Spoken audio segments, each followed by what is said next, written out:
The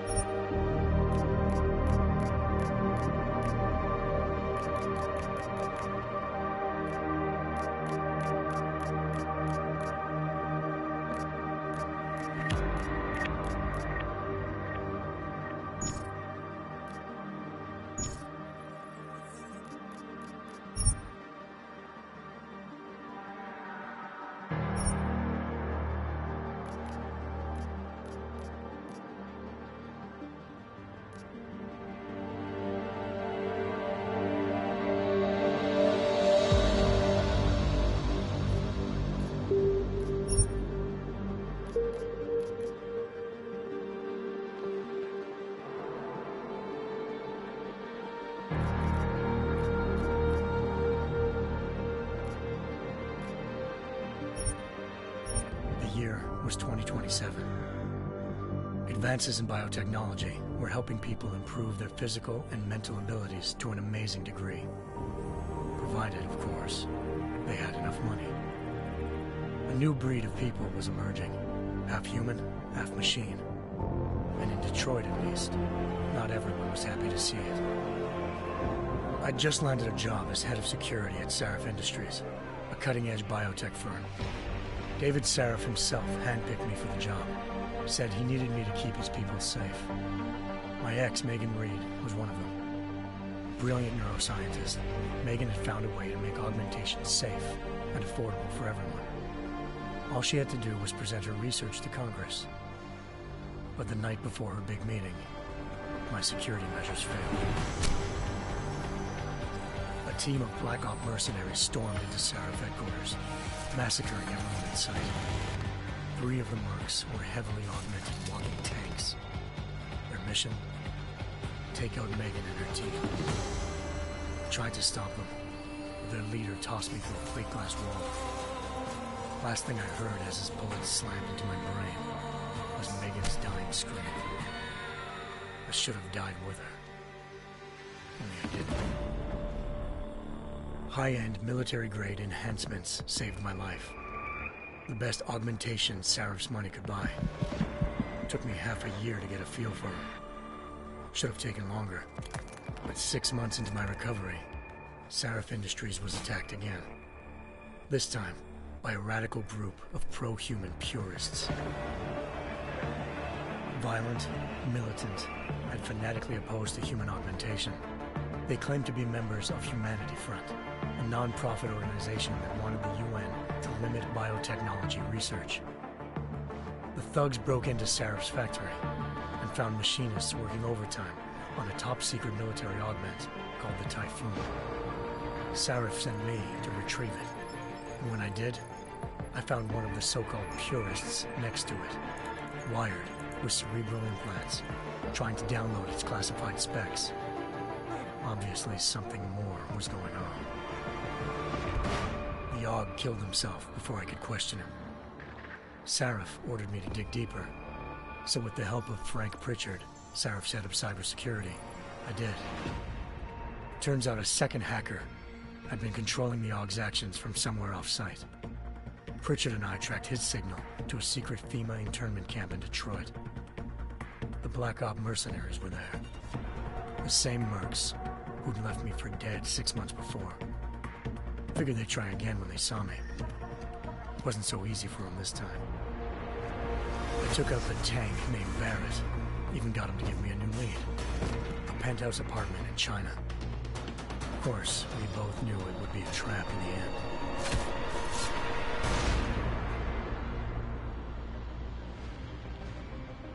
Island, China. Home to a city so crowded, they had to build a second city on top of it. Trying to find clues in Hangzhou wouldn't be easy. Lucky for me, I wasn't alone. Farida Malik, Sarif Industries' ace pilot, had lived in Hangzhou before. A good person to have on your side. She knew enough about the place to get me around. Malik dropped me in the lower city, close to the penthouse Barrett had told me about. Bell Tower Associates, a private security firm under contract to the Chinese government, had agents tossing the suite when I arrived. Just not for the reason I'd been expecting. Turns out the man who lived there was a criminal hacker named Van Bruggen. The same hacker who'd been remotely controlling the AUG in Sarah's factory. Van Bruggen's panicked decision to force the man to commit suicide had been a mistake. Now his mercenary partners were gunning for him, and I needed to find him before they did. Locating Van Bruggen meant playing nice with the Triads, Hengsha's organized crime lords. They had the hacker holed up inside a low-rent capsule hotel. By the time I found him, Van Bruggen had no qualms giving up the woman who hired him. Zhao Yunru, president of the Taiyang Medical Corporation. According to Van Bruggen, Zhao wanted to monopolize the augmentation industry and had hired Black Ops mercenaries to destabilize her competition. Sarif Industries was at the top of her list. To prove this, I needed to get inside TYM and grab a surveillance hologram off a server. I suspected Van Bruggen was hiding something when he told me this, but nothing could have prepared me for what I saw. Megan wasn't dead. She and her 4 best researchers had been kidnapped, spirited away somewhere while their kidnappers made it look like they were dead. Desperate to learn more, I confronted Zhao in her penthouse. She claimed to be a pawn in a bigger plan, and hinted at a group so powerful it controlled global interests at a whim. Then she slipped into a panic room and hit the alarm, forcing me to make a very quick exit. I figured Zhao was lying, but part of her confession made sense. David Sarif had been worried about his people. So worried, he'd required all of them to have subdermal locator devices surgically implanted. The GPOs would have been broadcasting the day of the attack. But Zhao said a single call to Picus, the world's leader in global 24-hour satellite news, had turned those signals off. I needed to fly to Picus headquarters in Montreal if I wanted to learn more.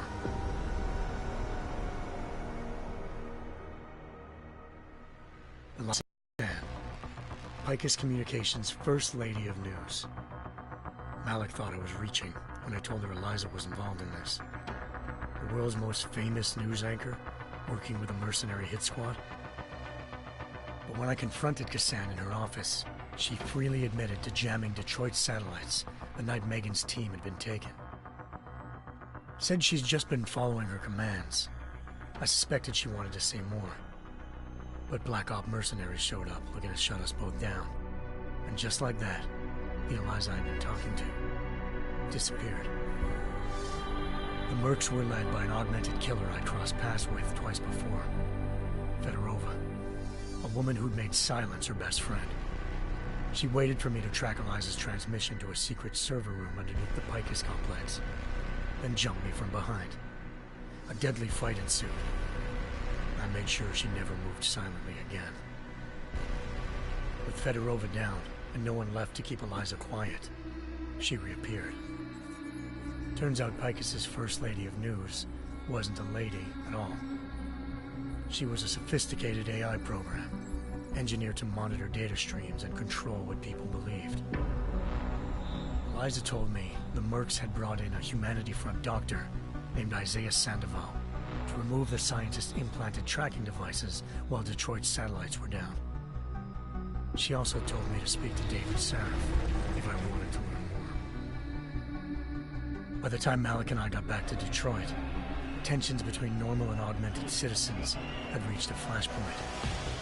Riots were breaking out in several cities, and the UN was being urged to intervene. Sarif was trying hard to convince Hugh Darrow, the inventor turned philanthropist who'd once been a leading proponent of enhancement technologies, to help stop a possible regulatory vote. Sarif had a lot riding on Darrow. Megan's discovery would have given millions of people the chance to evolve beyond their normal human abilities, and at the same time catapulted Sarif Industries to the top of the Fortune 500. According to Sarif, Megan's kidnappers knew this, and didn't want people evolving unless they controlled how it was done. He called his enemies Illuminati, and urged me to keep searching. Determined to do so, I tracked down Sandoval via America's most outspoken augmentation opponent, Bill Taggart, Sandoval's boss and founder of Humanity Front.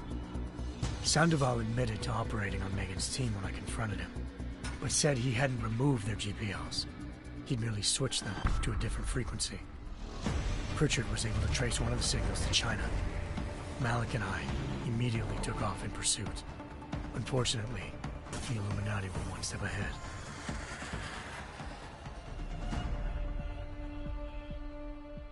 Ambushed.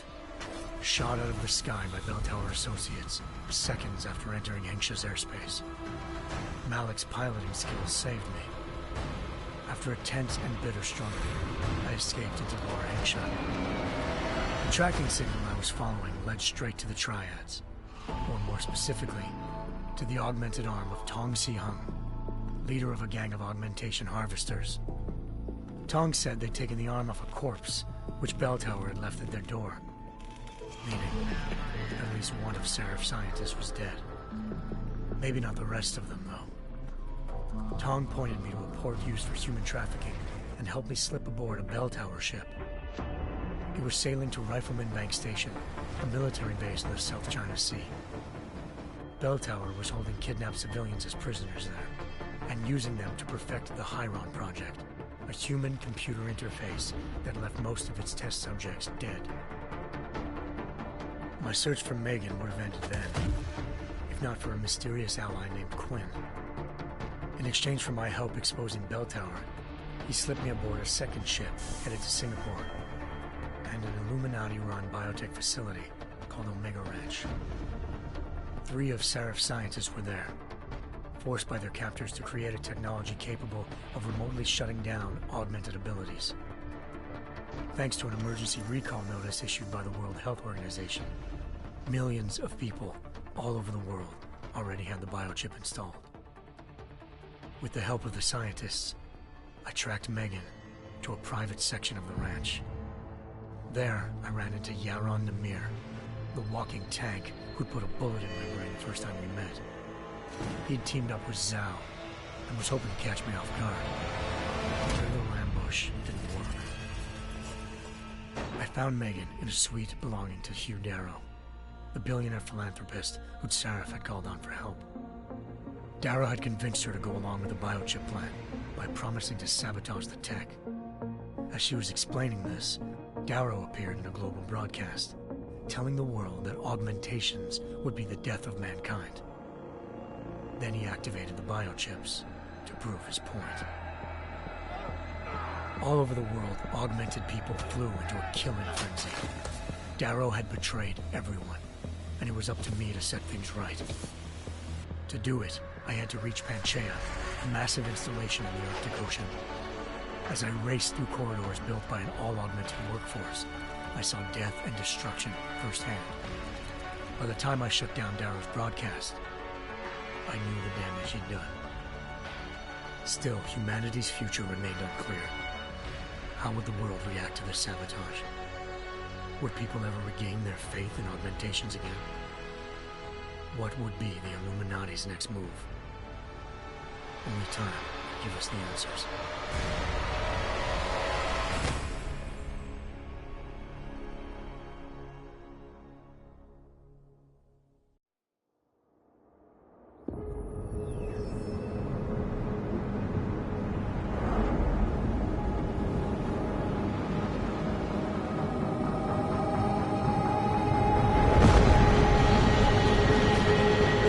I once thought I could save the world. Now look at it.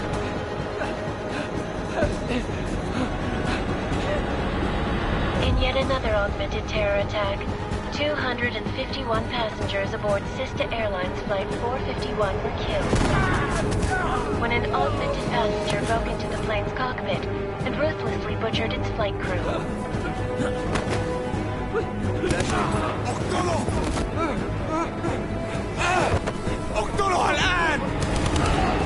Details recovered from the black box recorder suggest that the man may have been suffering flashbacks to the AUG incident.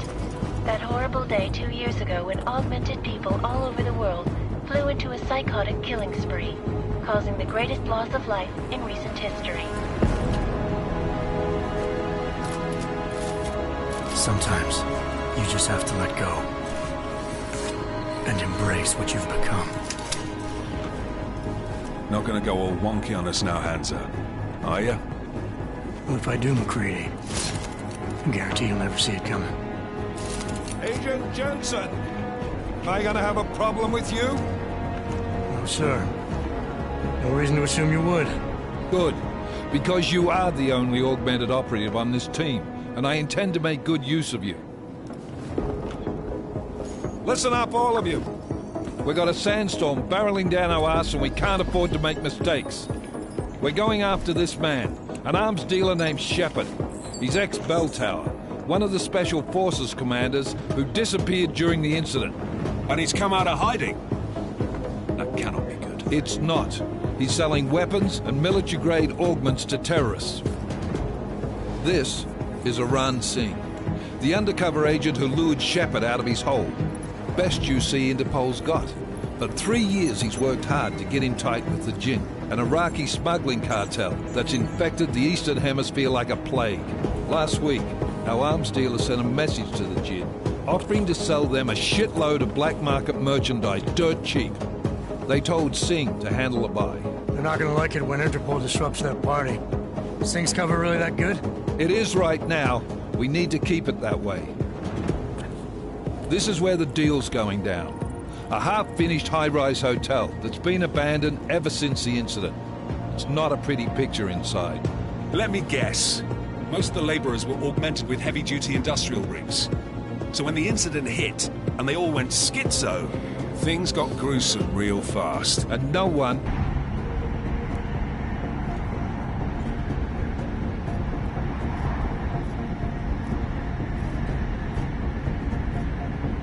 I'm not leaving my six exposed. Give me something lethal. Your call, but Singh's undercover in all this. So watch your fucking sights. What about range? There's lots of wide spaces and high ceilings in there, but a number of tight and constrained rooms too. So it's a crapshoot, really.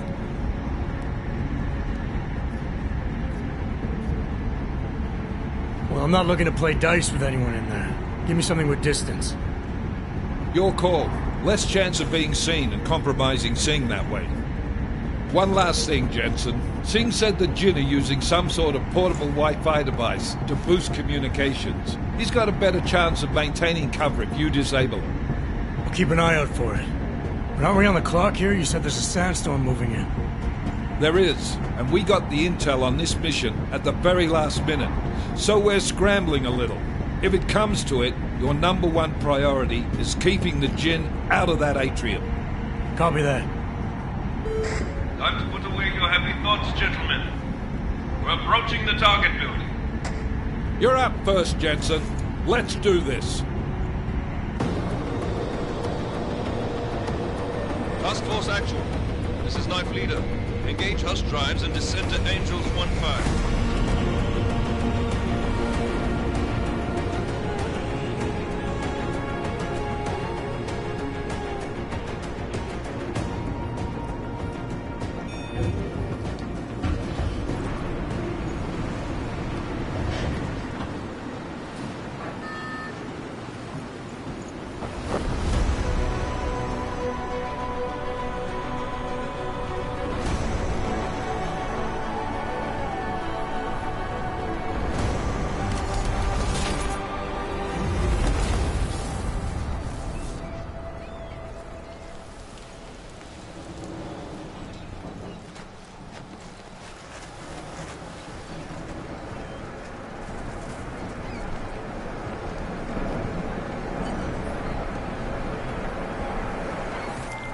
Team leader, this is Jensen. I'm on the roof. Solid copy. Move into the building. The access route you need to block is at the far end of the penthouses. And keep in mind, the direct route might not be the easiest one. Roger that. MacReady will advise once his team is on the ground. Miller out.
Jensen, we're moving through... Oh, fuck!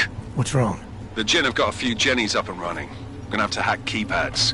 Should enjoy it, McCready. They have colors and shapes. Just remember, red means bad. Fuck you.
Jensen, Mac, listen up.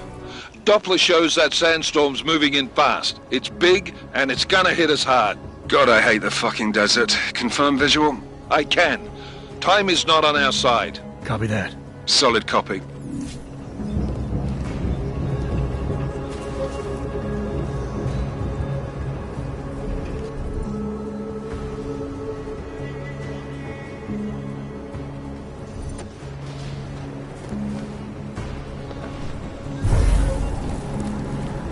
يكون ايه يعني؟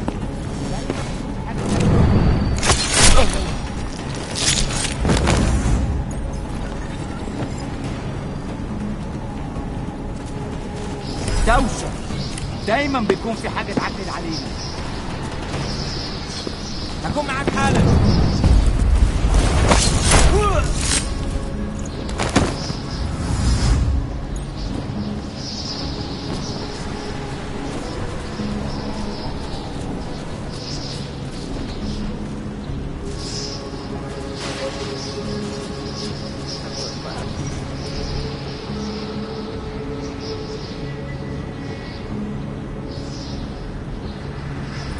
ريستارت هير.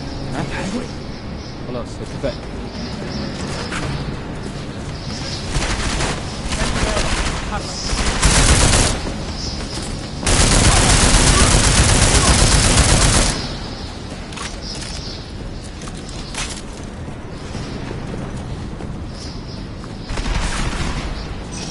بس اوعدك انه هيكون بسرعة.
Lay down some cover fire!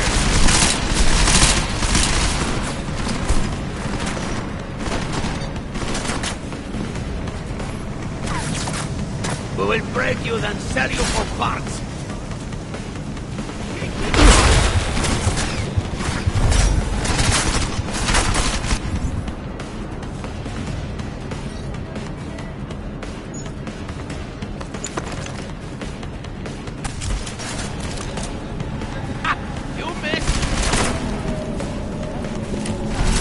Let's surround this bastard! I can't stay here!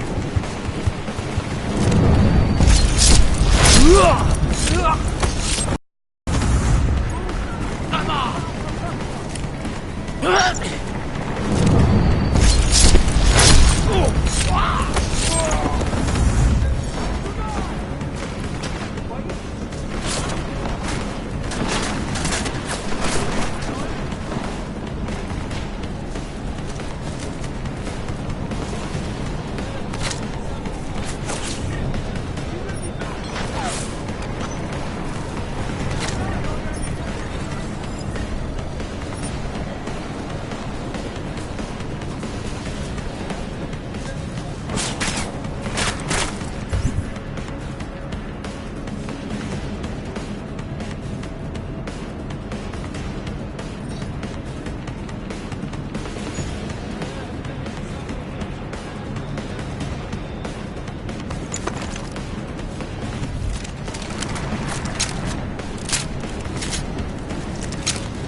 Jensen, what's your 20? Working my way through the penthouses. Oh.